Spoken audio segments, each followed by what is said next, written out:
പരബ്രഹ്മസ്വരൂപനായ ഭഗവാൻ ശ്രീനാരായണ ഗുരുദേവ പാദകമലങ്ങളിൽ ശതകോടി പ്രണാമം. സജ്ജനങ്ങളായ പ്രിയ ആത്മസഹോദരരെ, ഗുരുദേവനും കോലത്തുകരയും ഈ വിഷയത്തിന്മേൽ ഇന്ന് നമ്മളിവിടെ അവതരിപ്പിക്കുന്നത് ഗുരുവിൻ്റെ ആദ്യ ചിത്രം. അരുവിപ്പുറം പ്രതിഷ്ഠയ്ക്ക് ശേഷം എല്ലാവരുടെയും ശ്രദ്ധ ഭഗവാൻ ശ്രീനാരായണ ഗുരുദേവനിലേക്ക് തിരിഞ്ഞ കാലം.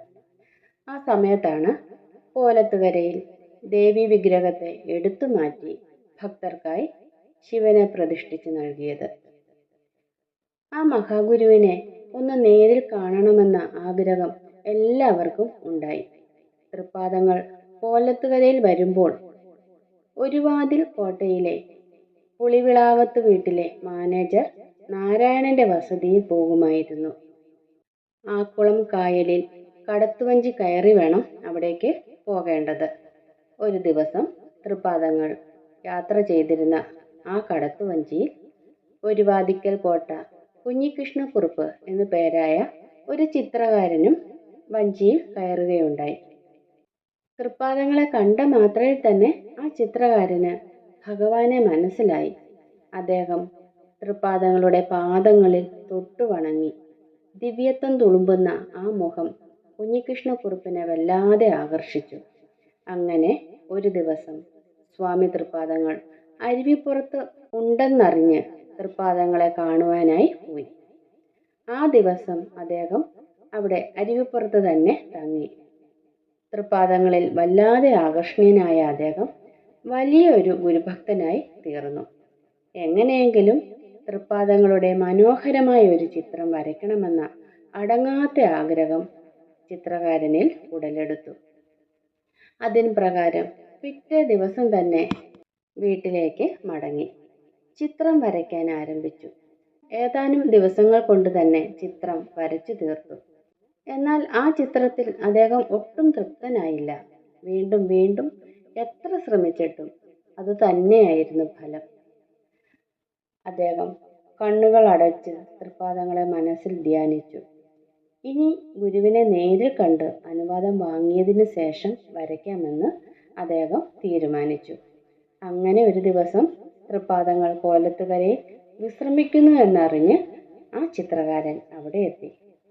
തൃപ്പാദങ്ങൾ വിശ്രമിച്ചു കൊണ്ടിരുന്ന ആശ്രമത്തിൻ്റെ പൂമുഖത്തേക്ക് അദ്ദേഹം നടന്നു. സ്വാമി തൃപ്പാദങ്ങൾ ആ ചിത്രകാരനെ നോക്കി ചോദിച്ചു, "അരുവിപ്പുറത്ത് വെച്ച് കണ്ടിരുന്നല്ലോ, എന്താണ്?" കേട്ട മാത്രയിൽ തന്നെ ചിത്രകാരൻ മറുപടി പറഞ്ഞു, "സ്വാമി, ഈ ഉള്ളവൻ ഒരുവാതിൽക്കോട്ട ചാവടിയിൽ നിന്ന് വരികയാണ്. എൻ്റെ പേര് കുഞ്ഞികൃഷ്ണക്കുറുപ്പ് എന്നാണ്. സ്വാമി, എനിക്കൊരു ആഗ്രഹമുണ്ട്."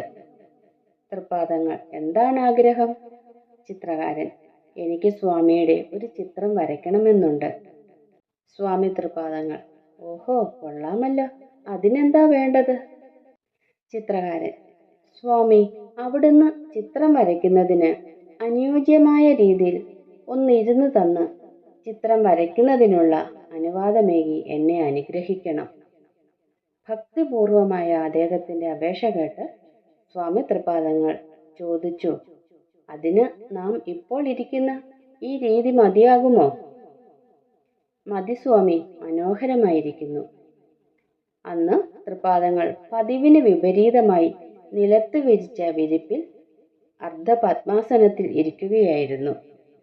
എന്തെന്നാൽ തൃപ്പാദങ്ങൾക്ക് കാലേക്കൂട്ടി അറിയാമായിരുന്നു ഇങ്ങനെ ഒരാവശ്യവുമായി ഒരാൾ വരുമെന്നും വരവിൻ്റെ ഉദ്ദേശം എന്താണെന്നുമൊക്കെ.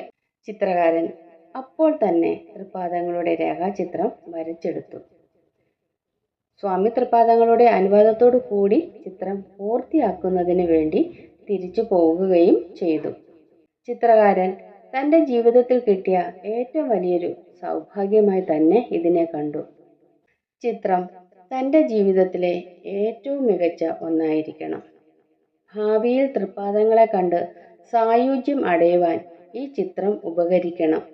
അതിനാൽ തലമുറകളോളം കേടുവരാതിരിക്കുന്നതിനു വേണ്ടി തേക്കിൻ തടിയിൽ മനോഹരമായ ചിത്രപ്പണികളോടുകൂടിയ ഫ്രെയിമിൽ മുന്തിയ തരം ക്യാൻവാസ് ഉറപ്പിച്ചു.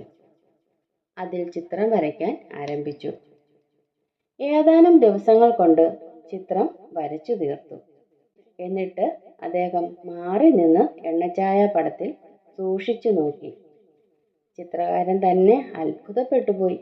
സാക്ഷാൽ സ്വാമി തൃപ്പാദങ്ങൾ തൻ്റെ മുന്നിൽ ജീവനോടെ ഇരിക്കുന്നതായി അദ്ദേഹത്തിന് തോന്നി. അദ്ദേഹത്തിൽ നിന്ന് ആനന്ദത്തിൻ്റെ കണ്ണുനീർ ധാരധാരയായി ഒഴുകി. ഭക്തിയിൽ അദ്ദേഹം ചിത്രത്തിനു മുന്നിൽ സാഷ്ടാംഗം നമസ്കരിച്ചു. ഇവിടെ ചിത്രകാരൻ കുഞ്ഞികൃഷ്ണക്കുറുപ്പിൻ്റെ പ്രിയവും തൃപ്പാദങ്ങളുടെ അനുഗ്രഹവും ലോക കല്യാണവും എല്ലാം ഒന്നു തന്നെയാണ്. തന്നിൽ ലഭിച്ച സൗഭാഗ്യം ഈ ലോകത്തിലുള്ള സകലർക്കും ലഭിക്കണമെന്ന ചിന്തയാണ് ലോക കല്യാണത്തിന് നിദാനം.